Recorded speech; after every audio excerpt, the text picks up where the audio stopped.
A golden retriever sits motionless at an abandoned gas station. Snow swirls violently around him, coating his fur with ice crystals, but his eyes remain fixed on the deserted highway stretching into the distance. Despite the howling wind and bone-chilling temperatures, he doesn't seek shelter. He simply waits, as he has done every day for 4 long years, for someone who never comes.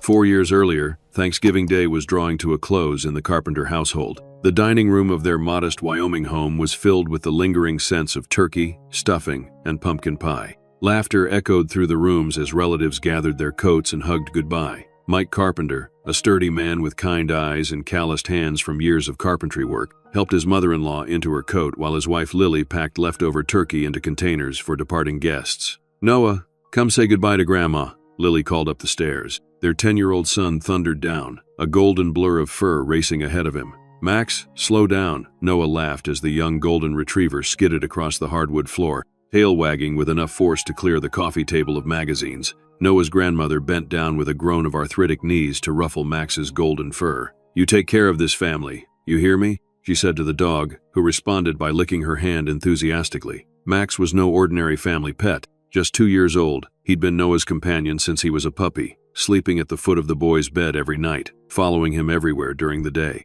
The bond between them was something special, the kind of connection that happens when a child and a dog grow up together, their hearts somehow intertwined. After the last guest had departed, the Carpenters began packing up their own SUV. They lived across the state line in Montana, about 3 hours from the grandparents' home where they'd gathered for the holiday. "We should get going," Mike said, glancing at his watch. "Weather report says there's snow coming in near home." Lily nodded, zipping up Noah's coat. "I'd rather be through the mountain pass before it hits." They loaded the car with overnight bags, containers of leftovers, and Noah's backpack full of books and games that had kept him entertained during family politics at dinner. Max circled excitedly, knowing that car preparations meant he was going somewhere too. "Come on, boy." Noah patted the back seat, and Max leaped in, settling beside him. The dog pressed his nose against the window as they pulled away, watching Noah's grandparents wave from the front porch. For the first hour of the drive, the roads were clear and dry. They passed through small towns decorated for the holidays, storefront windows already glittering with Christmas lights and displays.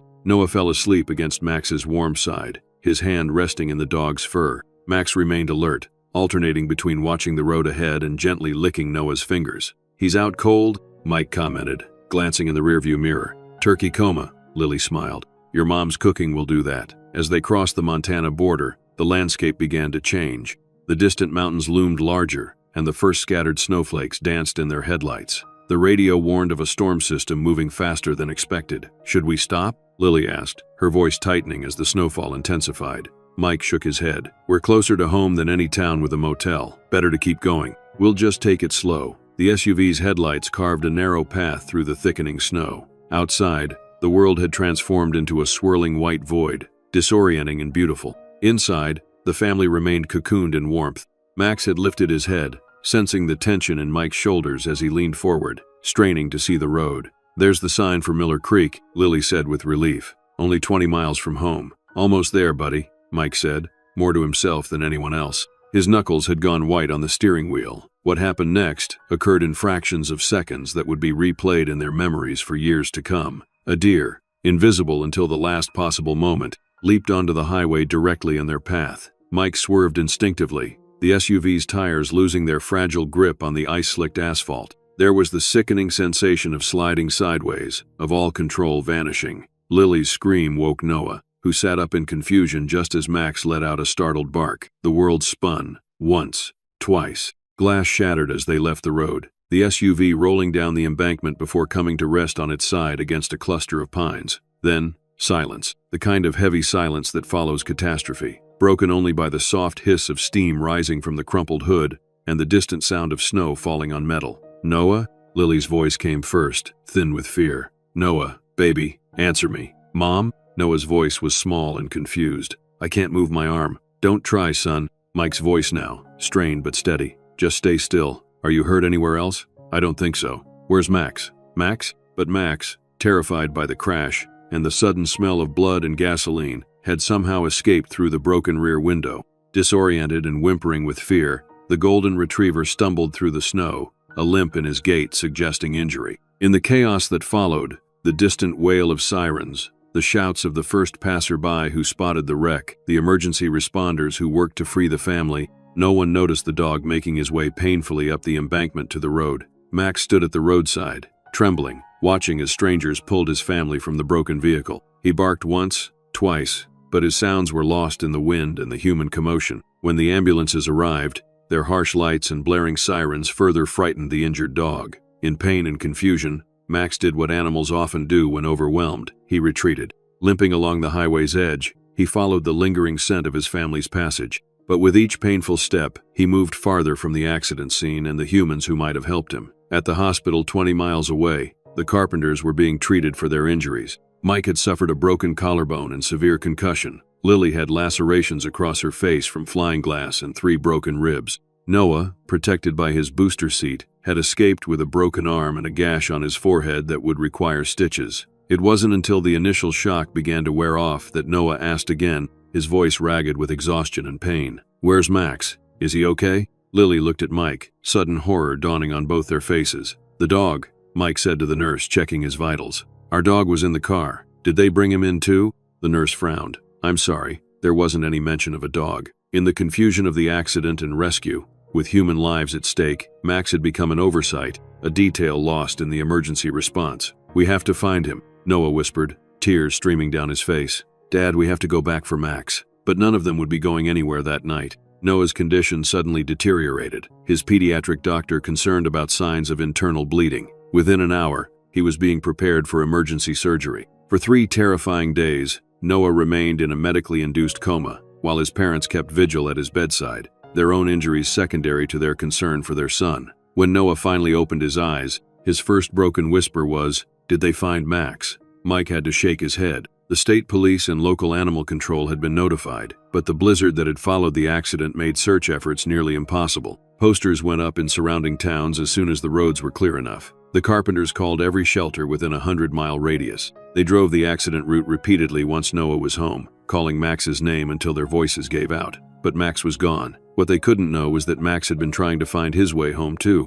Injured and vulnerable, the golden retriever had followed the highway, his instincts guiding him back to where he had last felt safe, the spot where the family's journey had been so violently interrupted. 2 days after the accident, as a fresh blanket of snow erased all traces of the tragedy, a limping golden retriever arrived at the boarded-up Miller's gas station, just yards from where the SUV had slid off the road. Once a busy rural service station, it had been closed for years, its pumps rusted, its windows covered with plywood. Exhausted and hurting, Max circled the abandoned building, sniffing desperately for any trace of his family. Finding none, he settled on a patch of concrete near the old pumps, his eyes fixed on the highway stretching in both directions. And there, Max made a decision that would define the next 4 years of his life. This was the last place his family had been whole. This was where he would wait for them to return. As days turned to weeks, Max established a routine. Each morning, he would circle the perimeter of the gas station, checking for any sign of the Carpenters. Then he would take up his position by the pumps,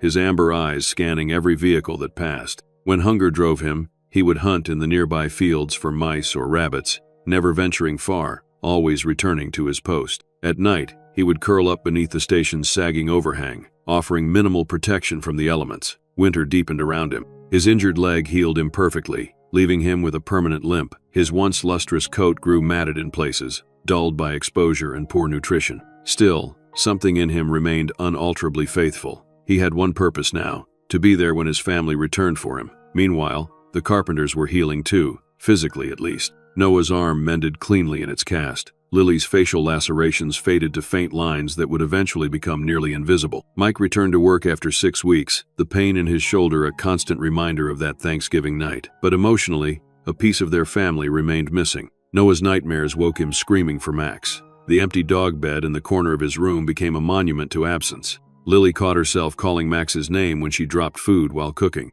Mike would pause before opening the front door, unconsciously expecting the scrabble of excited paws from the other side. He might have been found by another family, Lily suggested one night, trying to ease Noah's persistent grief. Someone kind who's taking good care of him. Noah shook his head with the certainty of a child who knows his own heart. "He's waiting for us, Mom. Max wouldn't go with anyone else. He's waiting somewhere." If only they had known how right he was. Spring came to Montana, melting the snowdrifts around Miller's gas station. Max's vigil continued, though the changing season brought new challenges. The warming weather meant more travelers on the highway, each vehicle reigniting his hope only to extinguish it moments later when familiar faces didn't appear. There were days when Max's resolve wavered. A female dog wandered by once, trying to entice him to follow her. He rose, took a few steps after her, then stopped and returned to his post. Food might draw him momentarily away, the hunt a necessary distraction, but he always returned to the station. Something deeper than instinct held him there, a devotion that transcended his own comfort and need for companionship. By summer, Max's presence had been noticed by regular commuters along the highway. Most drove past without a second thought, just a stray dog haunting an old gas station. But a few began to slow down, puzzled by his constant presence. One such observer was Mrs. Eleanor Parker, owner of the Silver Spoon Diner in the town of Miller Creek, 5 miles down the highway. At 68, Eleanor had lived in the area her entire life and had seen the old gas station go from a thriving business to an abandoned shell. Her daily drive to and from the diner took her past Miller's Gas twice a day, and for several weeks, she noticed the golden retriever sitting in the same spot. At first, she assumed he belonged to someone living nearby, but as days passed with no change, concern etched itself into her already lined face. One evening in late June, Eleanor pulled her ancient Buick off the highway and parked on the cracked concrete of the station lot. The golden retriever watched her approach, alert but not aggressive. He seemed to study her face intently before determining she wasn't who he was waiting for and returning his gaze to the highway. "Hey there, buddy," Eleanor said softly, crouching with some difficulty. Her knees weren't what they used to be. "You been out here a while, huh?" Max glanced at her again but made no move to approach. Eleanor reached into her purse and pulled out a paper-wrapped ham sandwich, her own dinner she'd brought from the diner. "You hungry?" She unwrapped it and placed half on the ground, then backed away. Max's nose twitched at the scent of food, but he remained in position for nearly 10 minutes before hunger finally drew him to the offering. He ate quickly, neatly, then returned to his watching place. "You're waiting for someone," Eleanor murmured, a heaviness in her voice. She'd seen that look before, in her own mirror after her Harold passed. That patient certainty that if you just waited long enough, the one you loved would come back. The next day, Eleanor returned with proper dog food in a bowl. The day after, she brought a blanket. Max accepted these kindnesses with dignified gratitude but never abandoned his vigil for long. Eleanor began telling diner regulars about the loyal dog at Miller's Gas. "Rain or shine, that dog's sitting there watching the road like he's expecting someone," she'd say, refilling coffee cups.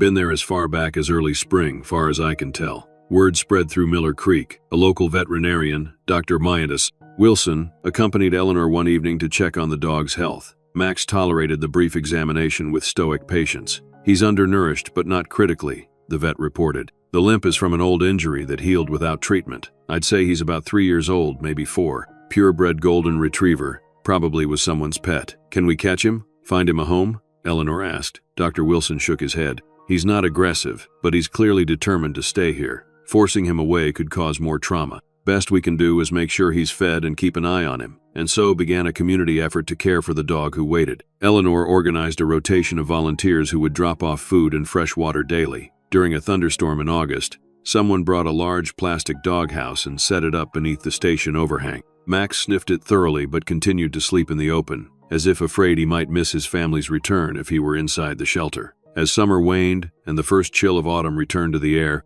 Max's routine remained unchanged. His body had adapted to outdoor living, his coat growing thicker in anticipation of the coming cold. The food left by Eleanor and others had improved his condition somewhat, but he remained lean and alert, his eyes never losing their watchful quality. There were attempts to adopt him. A kind family with 2 young children stopped one day, having heard about the waiting dog at the old gas station. The father approached slowly with a leash, speaking in soothing tones. The children called encouragingly. Max allowed them to pet him briefly, even wagged his tail at their gentle touches. But when they tried to lead him to their car, he planted his feet and refused to budge. After several fruitless attempts, they left, the children waving sadly from the back window. Another time, animal control was called by a concerned traveler who thought Max was abandoned. The officer managed to get a loop around Max's neck, but the dog became so distressed, not aggressive, but making sounds of such profound anguish, that the officer ultimately released him. "That dog's not leaving this spot unless it's his choice," the officer later told Eleanor at the diner. "Never seen anything like it." As Max's second winter at Miller's Gas approached, the dog's legend had grown among locals. Some began to see him as more than just a loyal pet. He became a symbol of faithfulness, of love that endures beyond all reasonable expectation. Parents would slow down to point him out to their children, "See that dog? He's been waiting there for his family for more than a year now. That's what real love looks like." Children would ask their parents to drive by the old station so they could see the forever dog, as they'd taken to calling him. Some would press their small hands against car windows as they passed, their voices hushed with a reverence usually reserved for sacred spaces. Eleanor noticed that people had started leaving more than just food. Small tokens appeared near Max's usual sitting spot: a toy bone, a handwritten note weighted down with a stone, a small cross, even flowers. It was as if the community had made Max's vigil into a kind of shrine to loyalty itself. One December day, a snowplow driver named Frank Martinez made an unscheduled stop at the station during a heavy snowfall. It wasn't on his route, but he'd heard about the waiting dog and worried Max might be buried in the mounting drifts. What he found nearly broke his heart. Max was almost invisible beneath a blanket of snow, only his head exposed as he maintained his watch over the highway. Frank cleared a path around him in a wide area where Max could move without struggling through deep snow. "You stubborn soul," Frank said with gruff tenderness as he worked. "Don't know if you're the most faithful dog alive or the most fool-headed." By the time Max had been at Miller's Gas for 2 full years, he had become part of the landscape, as much a landmark as the mountains on the horizon or the abandoned station itself. Travelers would ask about him at the Silver Spoon Diner, and Eleanor would tell what little they knew of his story. Was he left behind by accident? Was his owner coming back but got delayed? How can he still believe after all this time? Eleanor had no answers, only more questions. But sometimes, when she brought Max his evening meal and sat with him for a while, she thought she understood. "You know something we don't you?" she'd murmur, watching him scan the highway with unwavering attention. "You feel them out there somewhere." The seasons cycled again. Spring rain, summer heat, autumn winds, winter snow. Through it all, Max maintained his lonely vigil. His muzzle began to show traces of gray, the only visible sign that time was passing for him too. During his 3rd winter at the station, a particularly vicious blizzard hit the region. Roads were closed for days. Eleanor fretted constantly about Max, unable to reach him with the highway shut down. When the plows finally cleared a path, she persuaded her grandson to drive her out to the station immediately, certain they would find the worst. Instead, they found Max exactly where he always was, a bit leaner but very much alive. He had apparently dug a hollow in a snowdrift against the station wall, creating a primitive shelter that trapped his body heat. The remains of a rabbit nearby suggested he'd managed to hunt despite the storm. "You smart, stubborn creature," Eleanor said through tears of relief, kneeling in the snow to embrace him. For the first time, Max leaned into her touch briefly, as if acknowledging her concern, before resuming his watch. It was after this storm that the local newspaper ran a small feature about Max.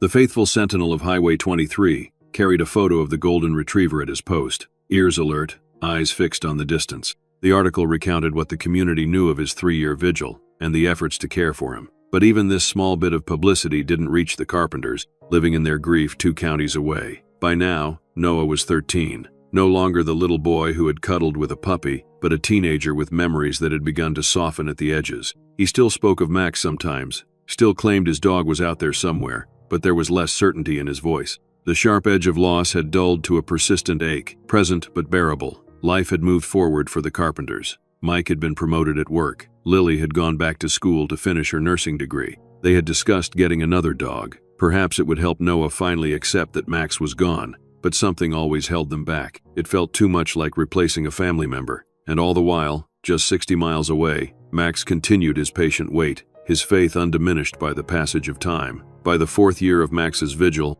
the golden retriever had become more than just a local curiosity. He was a legend, a living monument to faithfulness that drew people from neighboring towns. The community around Miller Creek had not only embraced him but had woven his story into their collective identity. At the Silver Spoon Diner, Eleanor had put up a bulletin board dedicated to Our Max. It featured photographs of the dog in all seasons, notes from children who visited him, and a calendar where volunteers signed up to take food and check on him. A large glass jar by the register collected donations for his care, money that went toward quality dog food, flea treatments, and the occasional veterinary visit. Dr. Wilson, the vet who had first examined Max years ago, now made regular house calls to the gas station. "He's aging, but he's remarkably healthy considering," he reported after one such visit. "His spirit is keeping him going." Local teachers brought classes on field trips to see Max, using his story to teach lessons about loyalty, hope, and perseverance. Children would sit at a respectful distance, watching him with wide eyes as their teachers explained how the dog had waited for his family through 4 years of seasons. "Does he ever get sad?" one first grader asked during such a trip. The teacher considered this. "I think he must feel sad sometimes," she answered truthfully, "but he has a purpose that's stronger than his sadness." The children nodded solemnly, understanding something profound in a way that only children can. Even the county tourism office had gotten involved, including Max in a brochure about local attractions. "Visit the Waiting Dog of Miller's Gas," it suggested, alongside recommendations for hiking trails and fishing spots. Not everyone approved of this attention. Some thought it exploitative, turning an animal's possible trauma into a sideshow. Others believed Max should be forcibly rescued and placed in a home, arguing that his vigil was unnecessary suffering. But most locals had come to respect Max's choice. They spoke of him in hushed, reverential tones, the way people discuss matters of faith or deep conviction. One snowy evening, Eleanor arrived with Max's dinner to find a stranger already there, a woman in her 40s, bundled against the cold, sitting on a camping stool several feet from Max. "I hope you don't mind," the woman said, seeing Eleanor's questioning look. "I read about him online. I drove 3 hours to see him." Eleanor set down the food bowl. "He gets a lot of visitors." The woman nodded, her eyes fixed on Max. "My husband left 4 years ago, just walked out. I kept thinking he'd come back, kept waiting by the phone." Her voice caught. "Everyone told me to move on, that I was wasting my life waiting. Then I read about this dog and," she gestured helplessly, "I needed to see what real faith looks like." Encounters like this became common. Max's vigil touched something in people, a recognition of the deepest kind of love, the kind that transcends all logic and reason. He became a blank canvas onto which people projected their own stories of waiting, of loss, of hope deferred but not abandoned. Some visitors left gifts. A hand-knitted doggy sweater appeared one day, though Max never allowed anyone to put it on him. A local artist created a small watercolor painting of Max and left it mounted on an easel near his usual spot. A retired carpenter built a sturdier doghouse to replace the plastic one, complete with a windbreak and raised floor to keep out the damp. Max accepted these offerings with the same stoic patience he showed toward everything that wasn't the return of his family.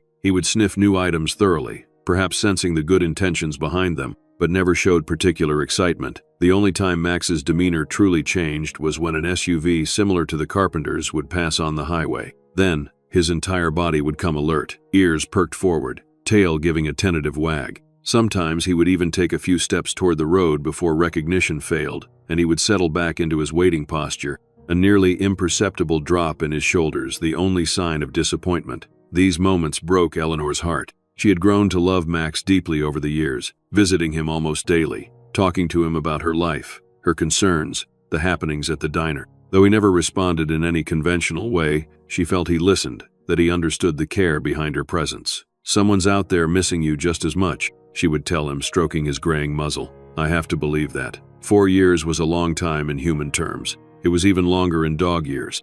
Max's once golden coat now carried significant streaks of white around his face. The limp from his old injury had become more pronounced, especially in cold weather. But his eyes remained clear and alert, his posture still resolute as he faced the highway day after day. The 4th winter of Max's vigil was particularly harsh. Temperatures dropped well below zero for weeks at a time. The community's concern for Max reached new heights, with some offering to take him home just for the coldest nights. But as always, Max refused to leave. Frank Martinez, the snowplow driver who had cleared space around Max during previous winters, took to bringing his lunch break to the gas station daily. He'd park his massive plow, climb down with a thermos of coffee and a sandwich, and sit with Max while he ate. "You and me, we're both watching these roads," Frank would say. "Different reasons, same job." During one particularly brutal cold snap, Frank arrived to find Max shivering visibly. Alarmed, he called Eleanor, who contacted Dr. Wilson. The three of them tried desperately to coax Max into a vehicle to get him somewhere warm,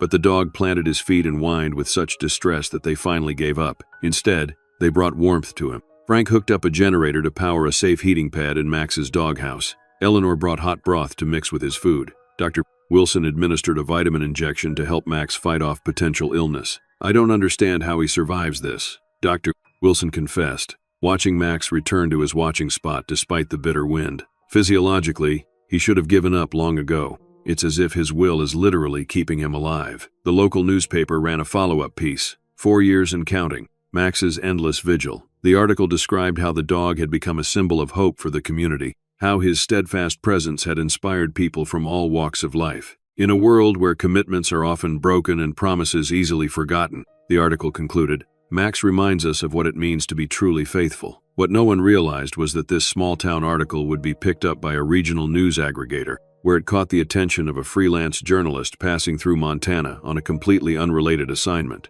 At the Silver Spoon Diner, Eleanor was serving the mid-afternoon crowd when a stranger took a seat at the counter. Tall and lean, with a camera bag slung over his shoulder and the slightly unkempt appearance of someone who lived life on the road, he had the watchful eyes of a professional observer. "Coffee, please," he said, rubbing his hands together to warm them. "And whatever soup's hot." Eleanor poured his coffee. "Beef barley today. Bowl or cup?" "Bowl. It's freezing out there." He wrapped his hands around the mug gratefully. "Say, I read something about a dog that's been waiting at an old gas station around here. Been there for years?" Eleanor's face softened. "That would be Max. Miller's Gas, about 5 miles down the highway." She paused, studying him. "You a reporter?" He nodded. "Jack Reynolds. Freelance. I'm actually here doing a piece on winter survival in remote communities. But this dog story, it caught my attention." "Max catches everyone's attention," Eleanor said, ladling soup into a bowl. 4 years he's been there now, watching that road like his life depends on it. Which I suppose it does, in a way. Jack pulled out a small notebook. "Mind if I ask you some questions about him? Seems like an incredible story." For the next hour, between serving customers, Eleanor told Jack everything she knew about Max. How he'd appeared after a heavy snow, his refusal to leave the gas station, the community's efforts to care for him, the visitors who came to see him, the myths that had grown around him. "Some of the kids think he's a spirit dog," she said with a small smile. "Say he's guarding the road from something bad. Others think he's waiting for a boy who never came back from war." Jack's interest grew with each detail. "And no one knows who he really belongs to? No one's ever claimed him?" Eleanor shook her head. "We've asked around for years, put up flyers in all the surrounding towns. Nothing. It's like he appeared out of nowhere, but he's waiting for someone specific. That much is clear. You can see it in his eyes." By the time Jack finished his soup, he'd made up his mind. "I'd like to see him for myself, maybe get some footage. Would that be okay? I don't want to disturb him." "Max is used to visitors," Eleanor assured him. "Just keep a respectful distance. He doesn't much care for strangers getting too close. And if you're still there at 6, that's when I bring his dinner." Jack nodded. "Thanks for the information. And the soup, it was excellent." As he paid his bill, Eleanor studied him again. "You're not going to make him out to be some sideshow curiosity, are you? He's special to us." Jack met her gaze directly. "I respect what this dog is doing. Whatever story I tell, it'll honor that." "Satisfied," Eleanor nodded. Road to the gas station gets narrow. Watch for ice on the curves. An hour before sunset, Jack Reynolds parked his rental car on the crumbling concrete of Miller's Gas. The abandoned station stood like a ghost against the winter landscape, its boarded windows and rusted pumps speaking of a bygone era. The temperature had dropped further, his breath forming clouds in the frigid air. At first, he didn't see the dog. The snow-covered lot appeared empty. Then movement caught his eye, a figure in the growing shadows, partially obscured by a rusted gas pump. Max sat in his usual spot, his gray-flecked golden fur ruffled by the biting wind. His eyes were fixed on the highway, scanning each vehicle that passed, his posture one of patient expectancy. Despite the cold, despite the years, he remained at his post. Jack stayed in his car for several minutes, simply observing. There was something profoundly moving about the sight, this aging dog, alone against the elements, maintaining his solitary watch year after year. As a journalist, Jack had covered wars, disasters, political upheavals. He'd witnessed human suffering and resilience in equal measure. But something about this dog's quiet determination struck him more deeply than many of those human stories. Carefully, he retrieved his camera and stepped out into the cold. Max's ears twitched at the sound of the car door, his head turning briefly to assess the visitor before returning to his highway vigil. Jack approached slowly, keeping a respectful distance as Eleanor had advised. He crouched down, the cold immediately seeping through his jeans, and began capturing footage. The golden retriever paid him little attention, his focus unwavering. "Hey, Max," Jack said softly. "Quite a reputation you've got around here." The dog's ear flicked in acknowledgement of his name, but otherwise, he remained statue, still, his breath forming small clouds in the darkening air. Jack filmed for nearly an hour. As the light faded and snow began to fall again, he captured Max's steadfast gaze, the occasional passage of vehicles on the highway, the dog's momentary alertness whenever an SUV passed. As darkness settled, Max's form became a silhouette against the snow, his loyalty visible even in the gathering gloom. When Eleanor arrived with Max's dinner, Jack helped her through the deepening snow, carrying the food bowl while she brought fresh water and a blanket. "He won't use the blanket," she explained, setting it down beside Max anyway. "But I bring a fresh one every few days just in case." Max accepted the food with gentle dignity, eating efficiently before returning to his watch. Jack filmed this too, The kindness of the woman, the quiet gratitude of the dog, the unspoken bond between them. "I've been bringing him dinner for nearly 4 years now," Eleanor said, watching Max with affection. "Never missed a day unless the roads were closed. Even then, Frank, he's our snowplow driver, would check on him." Jack nodded, struck by the community that had formed around this faithful dog. "What do you think he's waiting for?" "Really?" Eleanor was quiet for a moment, her lined face contemplative in the dim light. "A miracle," she finally said. "Aren't we all?" After Eleanor left, Jack remained at the gas station, filming as snow fell around Max, who seemed impervious to the weather. There was something almost mythic about the scene: the loyal dog, the abandoned station, the endless highway stretching into darkness. When the cold finally drove him back to his car, Jack sat for a long time reviewing the footage. It was powerful in its simplicity. No dramatic action, no contrived narrative, just the pure visual story of a dog's unwavering faith. Back at his motel, Jack edited the footage late into the night. He kept the piece short and straightforward, letting the images speak for themselves. Against a backdrop of Max's silent vigil, he added a simple caption at the end. "For 4 years, he has waited at this abandoned gas station in Montana. Through blizzards and heat waves, he has never left his post. No one knows who he's waiting for. Do you?" Then he added contact information, his professional email and phone number, and posted the video online. It was a small piece, nothing like the in-depth journalism he usually produced. Just a minute of footage, a few lines of text, and a question. He didn't expect much response. Perhaps a few comments from dog lovers, maybe a share or two from people touched by the story. He had no way of knowing that by morning, his simple video would have been viewed over 1 million times, that it would be shared across multiple platforms, sparking conversations, theories, and emotional reactions, that it would eventually make its way to a woman in Wyoming who would stop breathing for a moment when she saw it. Jack Reynolds went to sleep that night, having no idea he had just set in motion the miracle Max had been waiting for all along. 200 miles away, in a modest home on a quiet street in Wyoming, Lily Carpenter sat alone at the kitchen table. The house was dark except for the blue glow of her phone screen illuminating her tired face. It was nearly midnight. Mike had gone to bed hours ago, and 14-year-old Noah was sleeping deeply down the hall, his room still adorned with space posters and, in the corner, an empty dog bed that no one had had the heart to remove. Insomnia had become Lily's unwelcome companion over the years. On nights like this, when sleep eluded her, she would scroll through social media mindlessly, hoping the monotony would eventually lull her brain into rest. Usually,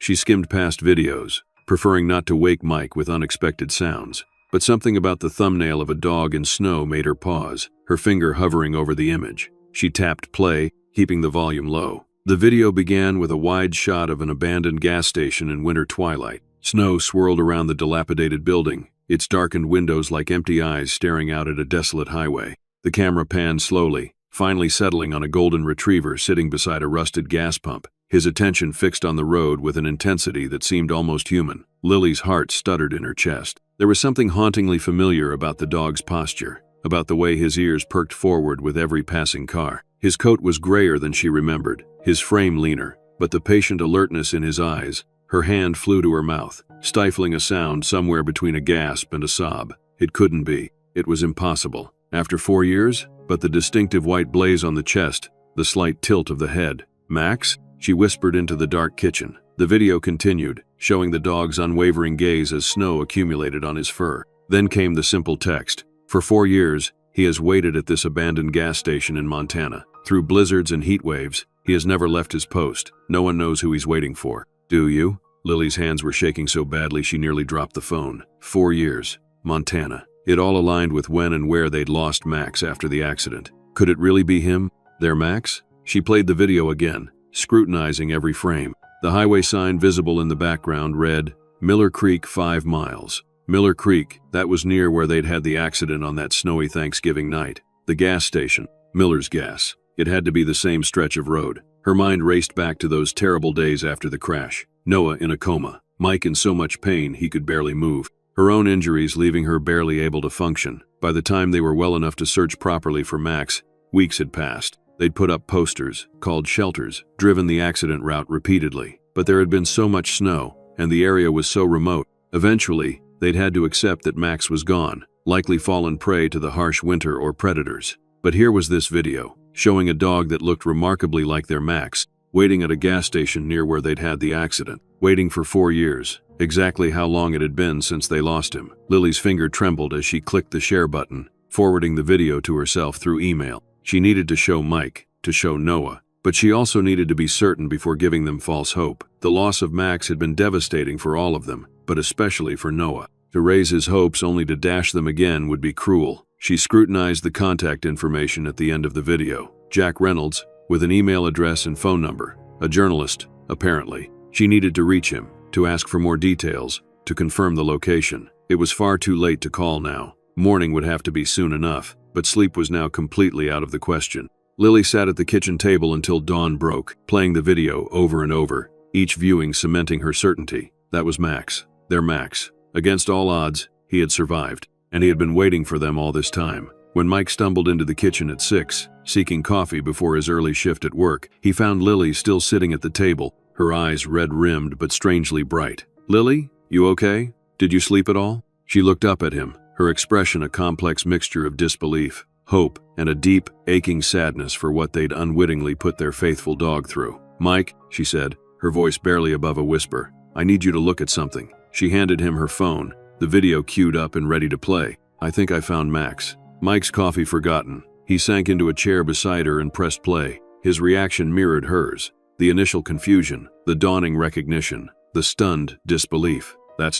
It can't be, he muttered, but his voice lacked conviction. He played the video again, leaning closer to the screen. "The location, that's near where we had the accident." Lily nodded. "Miller's Gas. Remember? It was just past there that we hit the ice. And they're saying this dog has been there for 4 years? The whole time? That's what the video says." Mike ran a hand across his face, his eyes suspiciously bright. "We have to tell Noah. We have to go there, Lily, if there's even a chance." "I know," she agreed. "I'm going to call the journalist who posted this as soon as it's a decent hour. Get more information. Make sure." She hesitated. "Should we wait to tell Noah? Until we're sure?" Mike was already shaking his head. "He deserves to know, even if it's not Max. Though God, Lily, it really looks like him. Noah should be part of this." They waited until 7:30, letting their son get as much sleep as possible on a school day. Then Lily went to his room and sat gently on the edge of his bed. At 14, Noah was no longer the little boy who had cried himself to sleep over the loss of his dog. He had grown tall and gangly,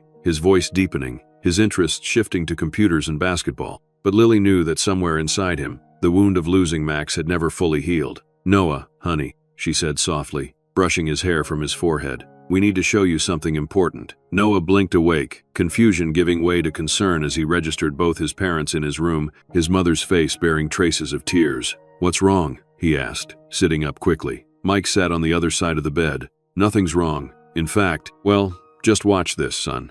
Lily handed Noah her phone with the video ready. His sleepy confusion gave way to rapt attention as he watched. When the footage ended, he stared at the darkened screen for a long moment. "Is that?" His voice cracked. "Do you think that's Max? Our Max?" "We think it might be," Lily said carefully. "The location matches where we had the accident. The timing, 4 years, matches too." Noah was already throwing back his covers, scrambling out of bed. "We have to go get him. Now, today." "Noah, wait," Mike said, placing a steadying hand on his son's shoulder. "We need to be sure. Your mom's going to call the journalist who posted this, get more information." "But what if it is Max? He's been waiting for us for 4 years, Dad." 4 years. Noah's voice broke again, but this time with an emotion too big for his teenage frame to contain. "We have to go now." Lily and Mike exchanged a look over their son's head. They both recognized the urgency in his voice, the desperate need to right what now felt like a terrible wrong, the abandonment of a family member who had never stopped believing they would return. "Let me make a few calls," Lily said. "If this checks out, and I think it will, we'll leave today. I promise, Noah." While Noah showered and dressed in record time, Lily called the number from the video. It went to voicemail. She left a message explaining who they were and their suspicion that the dog in the video was their long-lost pet. Then she sent an email with the same information, adding family photos of Max from before the accident for comparison. Mike called his boss to request emergency personal leave. "Family situation," he explained. "Need to head to Montana today. By 9 a.m., they were packed and ready. Overnight bags thrown together. Noah's school notified of his absence. The car gassed up. They were about to leave when Lily's phone rang with an unknown number. "Hello?" she answered, her heart racing. "Mrs. Carpenter? This is Jack Reynolds. I got your message about the dog at Miller's Gas." "Yes, thank you for calling back," Lily said, putting the phone on speaker so Mike and Noah could hear. We believe the dog in your video might be our Max. We lost him 4 years ago in an accident very close to that gas station. There was a pause on the other end. I'm actually at the gas station right now, Jack said. The response to the video has been overwhelming. I came back to check on the dog, make sure all the attention wasn't disturbing him. Is he still there? Noah asked anxiously, leaning toward the phone. He is, Jack confirmed, sitting in the same spot as yesterday, watching the road. Mrs. Carpenter, I looked at the photos you sent in your email. I'm no expert, but the markings match. The white chest patch, the shape of the ears. It could very well be your dog. Lily closed her eyes briefly, overwhelmed. We're leaving now. It's about a 3-hour drive from where we are, if the roads are clear. The main highways are open, but there's snow in the forecast for later today, Jack warned. The sooner you can get here, the better. I'll stay with him until you arrive. Thank you, Mike said. We appreciate that more than you know. Just one thing, Jack added, his voice taking on a careful tone. I'm not sure what to expect when, if, your dog sees you after so long. The locals tell me he's never shown much interest in other people trying to take him from here. But if this is your Max, and he's been waiting for you specifically all this time, we understand, Lily said, though her voice wavered. We'll be prepared for whatever happens. After ending the call, the Carpenters got into their SUV, a newer model than the one that had crashed 4 years ago, but similar enough that Noah had initially been reluctant to ride in it, the association with the accident and losing Max too painful. Now, he sat forward in the back seat, as if by leaning closer to the windshield he could somehow speed their journey. We're coming, Max, he whispered. We're finally coming. The drive was tense and largely silent. Each of them was lost in their own thoughts, their own hopes and fears. What if it wasn't Max after all? Or worse, what if it was Max but he didn't recognize them after so long? What if he had gone feral, or the trauma of being separated from them had changed him irrevocably? And beneath all these questions lay a deeper, more painful one. How had they failed to find him? How had they given up searching when he had never given up waiting? As they crossed the Montana state line, the skies darkened, and the first flakes of the predicted snowfall began to drift down. Mike tightened his grip on the steering wheel, memories of that Thanksgiving night all too vivid. Maybe I should drive, Lily offered, noticing his tension. He shook his head. I'm okay, just being careful. The snow intensified as they neared Miller Creek. By the time they saw the exit sign, visibility had decreased significantly, with thick flakes swirling in their headlights. Should we stop in town? Lily asked. Wait for this to pass? No, Noah objected from the back seat. We're almost there. Please, Dad. Mike glanced at his son in the rearview mirror, seeing both the 14-year-old he'd become and the 10-year-old who had lost his best friend. We'll go slow, he decided. But Noah's right. We've made Max wait long enough. They proceeded cautiously along the highway, passing through the small town of Miller Creek. A large hand-painted sign on the town limit proclaimed it, Home of Max, the faithful friend. The simple tribute brought tears to Lily's eyes. The whole town knows him, she murmured. He's become their dog too. 5 miles beyond the town, Mike slowed the SUV further. Should be coming up on the right, he said, peering through the snow-streaked windshield. There, I see something. Through the veil of falling snow, the shadowy outline of an abandoned gas station emerged. Even in its dilapidated state, there was something hauntingly familiar about it. They had passed it just minutes before their accident 4 years ago, the last normal moment before their lives had changed. As they pulled off the highway onto the cracked concrete of the station lot, their headlights illuminated 2 figures standing beside a rusted gas pump. One was a tall man with a camera, Jack Reynolds, presumably. The other was a stocky, stooped woman bundled in a heavy coat. But it was the third figure that drew their complete attention,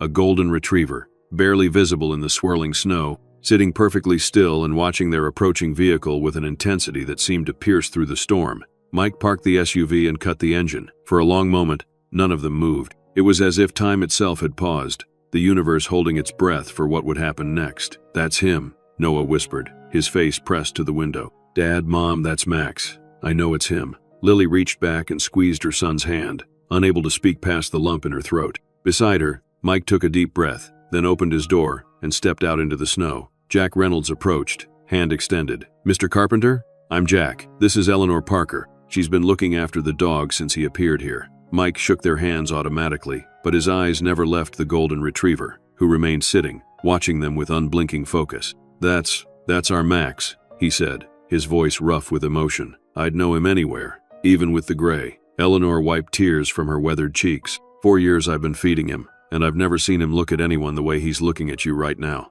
Inside the SUV, Noah couldn't wait any longer. He threw open his door and stepped out into the snow, Lily right behind him. Max? Noah called, his adolescent voice cracking. Max, "It's me. It's Noah." The golden retriever's ears twitched forward at the sound of the boy's voice. He rose slowly to his feet, his body tense, his gaze locked on Noah with an almost unbearable intensity. For a long, breathless moment, Max didn't move. He stood perfectly still, as if afraid that what he was seeing might disappear if he so much as blinked. 4 years of waiting, of watching every vehicle that passed, of maintaining his vigil through storm and heat and loneliness, had culminated in this moment. Then, with a sound that was half whimper, half bark, a broken sound that seemed to carry all the emotion of 4 years of faithful waiting, Max launched himself forward. His movements were stiff from age and the cold, his once graceful gait now marked by a pronounced limp, but the power of his joy propelled him through the snow. Noah dropped to his knees, arms outstretched. "Max, oh Max."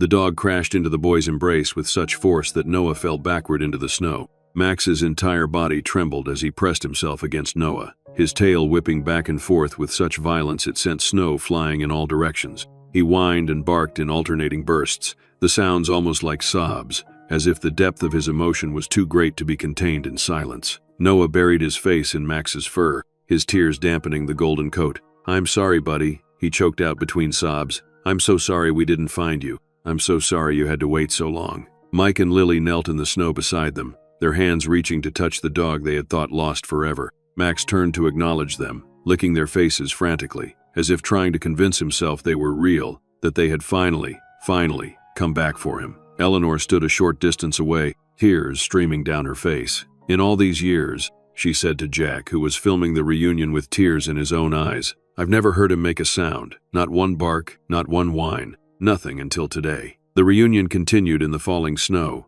the Carpenter family and their long-lost dog oblivious to the cold, to the audience of two watching with tear-filled eyes, to anything but the miracle of being together again after so long. Eventually, Mike looked up at Eleanor and Jack. "Thank you," he said, voice thick with emotion. "Thank you for taking care of him, for posting that video, for staying with him until we got here." Eleanor nodded, unable to speak. Jack lowered his camera, feeling that some moments were too sacred to capture. "We should get him out of this weather," Lily said, noticing how Max's legs trembled, whether from emotion or cold or both. "Get him home, home." The word hung in the snowy air like a promise. Noah stood, but Max pressed against his legs, unwilling to be even inches away from him. "It's okay, boy," Noah reassured him, his hand never leaving the dog's head. "We're taking you with us. You're coming home." As if understanding the words, Max gave a single definitive bark, the sound of acceptance, of relief, of a vigil finally, blessedly ended. Mike opened the rear door of the SUV. Noah climbed in first, and Max followed immediately, unwilling to be separated again even for a moment. Once in the back seat, Max pressed himself against Noah's side, exactly as he had done on that Thanksgiving night 4 years ago, before everything went wrong. Lily turned to Eleanor. "Would you like to follow us back to town? We'd love to buy you dinner. Hear everything about Max's time here." Eleanor shook her head. "You go on. Get him home. I'll spread the word around town that Max's family came for him. There are a lot of people who want to hear this ending." She smiled through her tears. "Though I suppose it's really a beginning, isn't it?" After exchanging contact information and promising to keep in touch, the Carpenters said their goodbyes. As they pulled away from Miller's gas station, Max looked back once through the rear window at the place where he had kept his vigil for so long. Then he turned and settled more firmly against Noah, his eyes slowly closing in what appeared to be his first peaceful rest in 4 years. The journey home was nothing like the tense drive to find Max. Despite the worsening weather, a profound sense of peace filled the SUV. In the back seat, Noah kept his arm around Max, who remained pressed against him as if afraid the boy might vanish if he allowed any space between them. "I can feel his heart beating," Noah said softly. "It's so fast." Lily turned in her seat to look at them. Max's eyes were half closed, but they opened fully whenever the car slowed or turned, a momentary alarm crossing his face until he confirmed they were still on the move, still together. "He's afraid we'll leave him again," she said, her voice catching. Mike glanced in the rearview mirror. "Never," he promised. "Never again, Max." At Noah's insistence, they stopped at a drive-thru to get Max a burger, his first fast food in 4 years. The dog accepted the offering with gentle politeness, eating from Noah's hand with careful dignity. It was a far cry from the exuberant puppy who had once snatched treats with playful abandon, but there was something deeply moving about his newfound patience, as if the years of waiting had taught him that good things would come in their own time. As they crossed back into Wyoming, the snow began to ease. Max had finally relaxed enough to stretch out across the back seat, his head in Noah's lap, though he still startled at sudden movements or sounds. "Do you think he understands what's happening?" Noah asked. "That he's really coming home for good?" I think he's starting to, Lily said, but it might take time for him to fully believe it. Noah nodded, continuing to stroke Max's graying muzzle. I'll make sure he knows. Every day. It was after dark when they finally pulled into their driveway. Max sat up alertly as the car stopped, his eyes scanning the unfamiliar house. This isn't the home he remembers, Mike realized aloud. They had moved a year after the accident, the old house holding too many painful memories, including those of the missing dog. It's still home, Noah said firmly, because we're all here now. They led Max into the house slowly, allowing him to sniff and explore at his own pace. He moved with caution, his tail held low but not tucked, his nose working constantly to process all the new yet familiar scents. When they reached Noah's room, the boy pointed to the dog bed still sitting in the corner. Look, Max, I kept it for you. I knew you'd come back someday. Max approached the bed carefully, circling it twice before gingerly stepping onto it. He turned another full circle, then settled down with a deep sigh, his eyes never leaving Noah. I think he's exhausted, Lily said, wiping away fresh tears. We all are. Let's get some rest and we'll start figuring everything out tomorrow. Noah nodded but made no move to leave Max's side. I'm going to sleep on the floor next to him tonight, is that okay? Mike and Lily exchanged a look. Of course, Mike said. Whatever will help him feel safe. After bringing in blankets and a pillow for Noah, they left the boy and his dog together, closing the door softly behind them. In the hallway, Lily collapsed against Mike's chest, finally giving full vent to the emotions she'd been controlling all day. 4 years, Mike, she sobbed. He waited for us for 4 years, while we gave up. Mike held her tightly, his own tears flowing freely now. We didn't know, Lily. We searched, we did everything we could think of, but he never gave up on us, not for one day. They clung to each other in the darkened hallway, the weight of what their faithful dog had endured settling fully upon them. The miracle of his return was tempered by the knowledge of his years of lonely waiting, of the loyalty that had kept him alive against all odds. In Noah's room, the boy lay on the floor beside Max's bed, one hand resting on the dog's flank, feeling the steady rise and fall of his breathing. I missed you so much, he whispered. Every single day, I missed you. Max shifted slightly, adjusting so that his muzzle rested against Noah's outstretched arm, the closest contact he could maintain while still remaining on his bed. It was as if, even in his exhaustion, he couldn't bear to fully separate from his boy. The first night passed peacefully until about 3 a.m., when Lily and Mike were awakened by the sound of nails on hardwood. They found Max in the hallway, pacing anxiously, his breath coming in quick pants. Hey, boy, Mike said softly, kneeling to stroke the dog's head. What's wrong? Max whined, looking toward the front door, then back at Mike with obvious distress. I think he's afraid we'll leave him, Lily realized, or that he should be back at his post, waiting. Mike nodded in understanding. Let's show him there's no need to wait anymore. They gently guided Max back to Noah's room, where their son was still asleep on the floor. The moment Max saw Noah, his anxiety visibly subsided. He returned to his bed, but this time positioned himself half on the dog bed, half on Noah's blankets, one paw stretched out to maintain contact with the boy. Similar incidents occurred over the next few nights. They would find Max at the front door, sometimes sitting in silent vigil, sometimes pacing with obvious distress. Each time, reassurance and the sight of Noah would calm him, but it was clear that the dog was struggling to believe that his waiting was truly over, that he didn't need to return to his post at the gas station. It's like he has PTSD, Lily observed on the 4th morning, watching as Max followed Noah around the house, never more than a few feet away from him, which I suppose he does, after everything he's been through. Their first trip to the veterinarian confirmed what they already suspected. Max had endured significant hardship during his years at the gas station. He was underweight, had arthritis in his hips and in the leg that had been injured in the original accident, and showed signs of exposure and malnutrition despite the community's efforts to care for him. The fact that he survived 4 Montana winters living outdoors is nothing short of miraculous, the vet told them. Most dogs simply couldn't have done it. His will to live, to wait, must have been extraordinary. They left with medications for Max's arthritis, a special diet plan to help him regain healthy weight, and instructions for gentle exercise to rebuild his strength. The vet had been cautiously optimistic about Max's physical recovery, but had warned them that the psychological impact of his ordeal might never fully heal. He may always have some anxiety about being separated from you, she explained. Animals who've experienced abandonment, even accidental, as in Max's case, often develop deep-seated fears about it happening again. The Carpenters took this warning to heart, making adjustments to ensure Max always felt secure. Noah kept his dog's bed right beside his own. When the family went out, they made sure Max could see them preparing to leave and reassured him repeatedly that they would return. They established routines that Max could count on. predictable patterns that helped him understand that this new life was stable and permanent. Slowly, day by day, Max began to relax. His tail, which had been held low since his return, began to rise and occasionally even wag with something approaching his old enthusiasm. He started to explore the backyard on his own, though he would frequently check to make sure Noah or another family member was still visible. He began to accept brief separations without panic, seeming to understand that when his family left the house, they would indeed come back for him. One significant breakthrough came about 2 weeks after Max's return. Noah had been sitting at the kitchen table doing homework when he heard an unfamiliar sound, a soft woof from under the table. Looking down, he saw Max with his old plush duck toy in his mouth, tail wagging hesitantly, eyes bright with a question. "Do you want to play?" Noah asked incredulously. Max gave another gentle bark, dropping the toy and then picking it up again, a gesture unchanged from his puppy days, an invitation to the games they had once shared daily. Noah slid from his chair to the floor, taking the toy when Max offered it, and then tossing it gently across the kitchen. Max trotted after it, his arthritis evident in his stiff gait, but his joy unmistakable as he returned with the toy. Lily found them like that 10 minutes later, her teenage son lying on the kitchen floor, laughing as an aging golden retriever brought him a soggy toy again and again, both of them caught in a moment of pure, uncomplicated happiness. "Mom," Noah called, seeing her in the doorway. "He wants to play. He remembers how to play."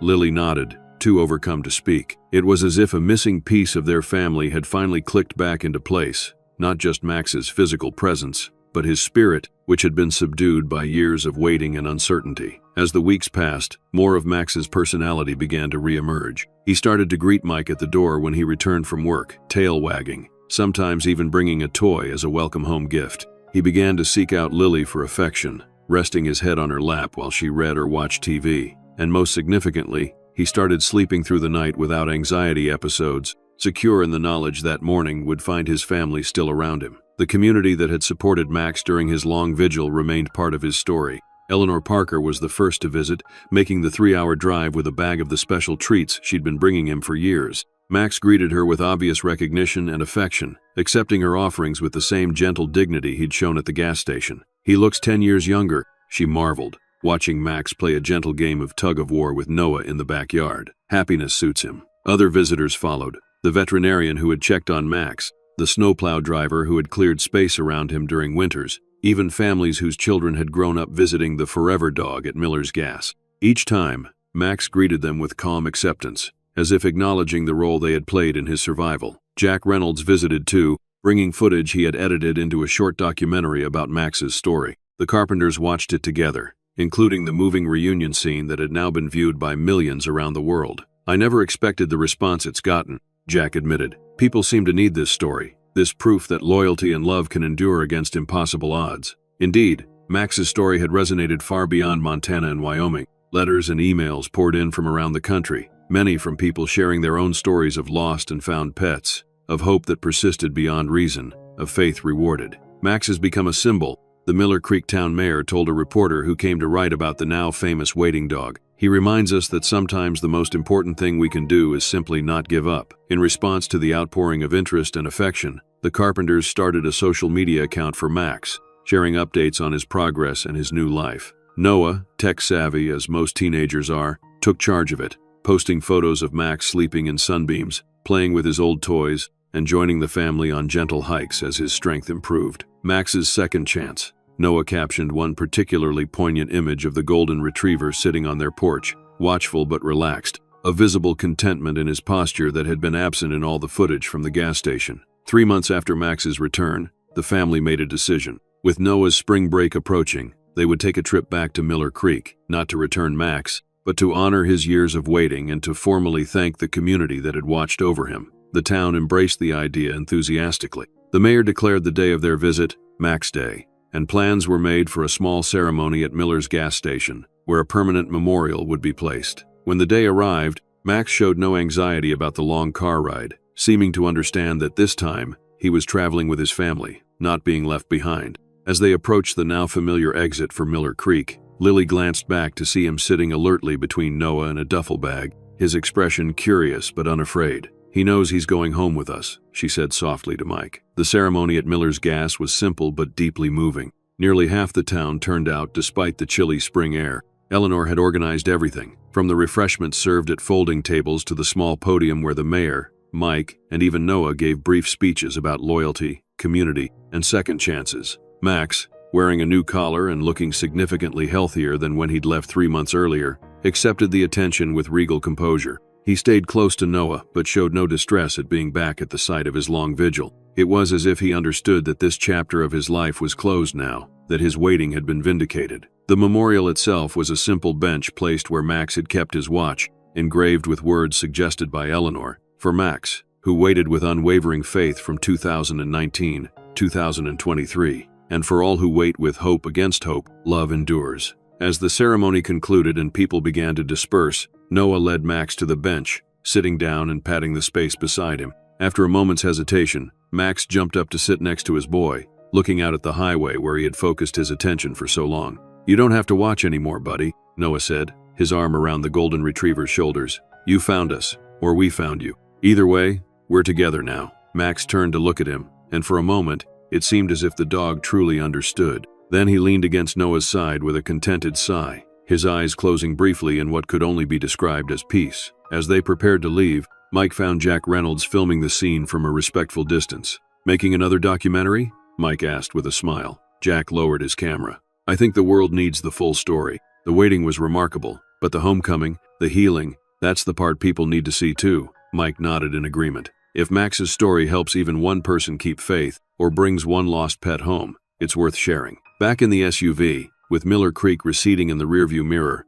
the Carpenters and Max began the journey home, not just to their house, but to the fullness of life as a complete family once again. Max sat in his now customary spot beside Noah, but his posture was different from the tense vigilance of their first trip home together. Now he rested comfortably, secure in the knowledge that where his family went, he would go too. His days of waiting were over. For the Carpenters, Max's return had brought healing of a different kind, the resolution of a grief they had carried for 4 years, the easing of Noah's lingering trauma from the accident, the restoration of a piece of their family they had feared was lost forever. But perhaps more profoundly, Max's example had taught them something about the nature of love itself, that it could be patient beyond all reason, faithful beyond all hope, enduring beyond all expectation. As they crossed the Wyoming state line, Noah looked down at his dog, now sleeping peacefully with his head on the boy's lap. "We made it, Max," he whispered. "We all made it home." Max's extraordinary story of loyalty and love reminds us of the profound bonds we share with the animals in our lives.